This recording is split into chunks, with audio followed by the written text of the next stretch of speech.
अस्सलाम वालेकुम, आप देख रहे हैं कॉन्सेप्ट टुडे और मैं हूं इरम निसार। आज हम आपको ले चलेंगे कश्मीर की ज़राअत की खूबसूरत वादियों में।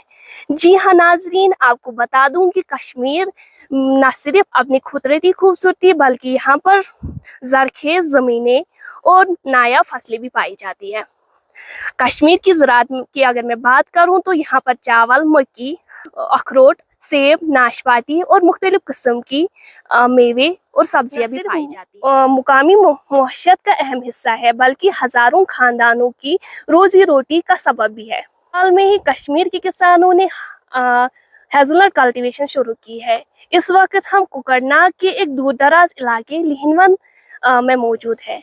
यहाँ के फार्मर्स ने भी हेज़लनट कल्टीवेशन शुरू की है। आपको बता दूं कि यहाँ हार्टिकल्चर की जानिब से यहाँ के फार्मर्स ने 2240 की ज़मीन पे ये कल्टीवेशन शुरू की है। हेज़लनट की अगर मैं बात करूं तो ये एक रियल ड्राई फ्रूट है जो मेडिसिनल वैल्यू होने की वजह से बहुत ज़्यादा डिमांड में है। इसके साथ साथ ये रिच है ऑयल, प्रोटीन, फाइबर और एंटीऑक्सीडेंट्स में, जो हमें मैनेज करता है ओबेसिटी, कोलेस्ट्रॉल लेवल और हार्ट डिजीज को भी मैनेज करने में हेल्प करता है।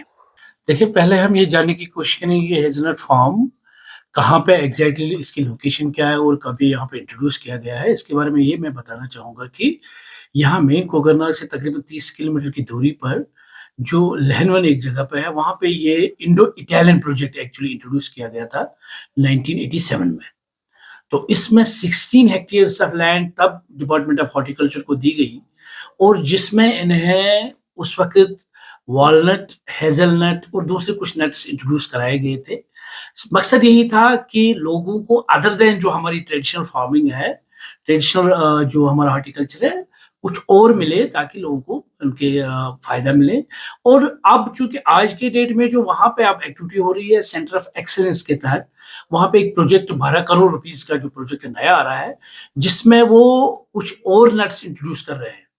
जैसे कि ट्रेडिशनल जो वहाँ पे वॉलनट ट्रीज हैं वो काटे जा रहे हैं और उस पे वो मैग्नोलिया नट्स, पिस्ताचियो नट्स और हेज़लनट्स की नई कुछ हाइब्रिड वैराइटीज वहाँ पे इंट्रोड्यूस कर रहे हैं।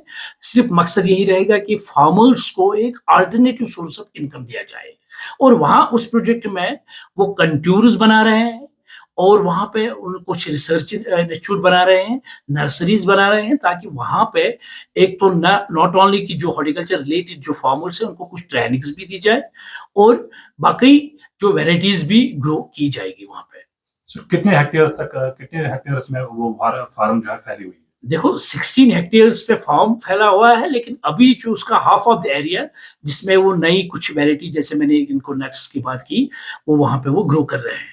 क्योंकि हेज़लनट के बारे में हमारे अवाम को, हमारे फार्मर्स को बहुत नॉलेज कम है। The reason being because this is the one variety that has been imported from the outside state. आपको ये जानने में आश्चर्य होगा कि टर्की एक ऐसा कंट्री है जहां पे 64% of the total hazelnut production हो रही है और यहाँ हमारे इंडिया में हिमाचल प्रदेश की जो कन्नूर वैली है, चंबा रीजन है और यहाँ पे हमारे वैली में इसी डिस्ट्रिक्ट अनंतनाग में ये प्रोडक्शन हेज़लनट की हो रही है। Hazelnut, why only hazelnut? Because hazelnut has high calorific value. ये इसका जीरो कोलेस्ट्रॉल है, it is good for the health. और चूंकि जब कोलेस्ट्रॉल ही इसमें कम है तो इसमें हार्ट डिजीज के लिए, डिमेंशिया के लिए, ओबेसिटी के लिए ये बेहतरीन साबित होगा। और आजकल आपको पता होगा कि इनको पहले इसकी जो प्रोडक्शन होती थी लेकिन उसका मार्केट इनका बहुत कम मिलता था इसका value. The reason being because इसको शायद एक्सेप्टेबिलिटी कम थी। अब पिछले 2 सालों से यहाँ के जो लोकल इंडस्ट्रियलिस्ट इसको खरीद रहे हैं और इनका अच्छा खासा इनकम हो रहा है। Why? Because they have now introduced this as a main ingredient of the chocolates, coffee के लिए इस्तेमाल हो रहा है और it has a medicinal value.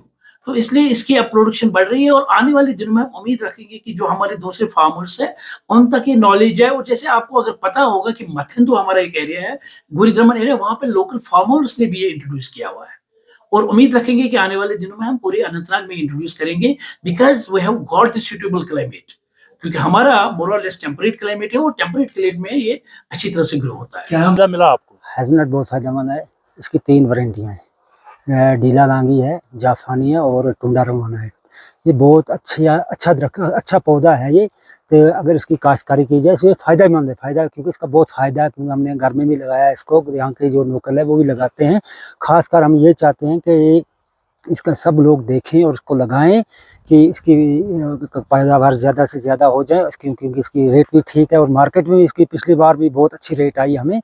तो इंशाल्लाह हम यही चाहते हैं कि हेज़लनट को लोग लेकर अपने घर में भी लगाएं और देखें, ये अच्छा पौधा है, 3 वेराइटी के दरख्त हैं, तो इसमें फ़ायदा ही फ़ायदा है। तो गवर्नमेंट ने कैसा सपोर्ट किया यहाँ पर लोगों को? गवर्नमेंट ने अच्छा सपोर्ट किया, लोगों को दिया, दरख्त भी दिए, बताया कि लगाओ इनको, और हमने भी लगाया लेकर के, तो बड़ा अच्छा है ये फायदेमंद। तो ये बताओ, सेब लगाते हैं उसमें दवाई लगती है जरूरत, तो इसमें क्या होता है ये? इसमें दवाई शवाई नहीं लगाई हमने कुछ भी, इसमें किसी वक्त करना पड़ता है, थोड़ी कापर शापर करेंगे, क्योंकि बाकी कुछ नहीं करना इसको। तो यहाँ पर कितने दरख्त है इस नर्सरी में? इसमें तो बहुत सारे दरख्त है, कम से कम 3500 के करीब करीब है ये। तो कितने लोग इसमें इंटरेस्ट लेते हैं आजकल? बहुत सारे लोग लेते हैं, हर कोई जहाँ जब भी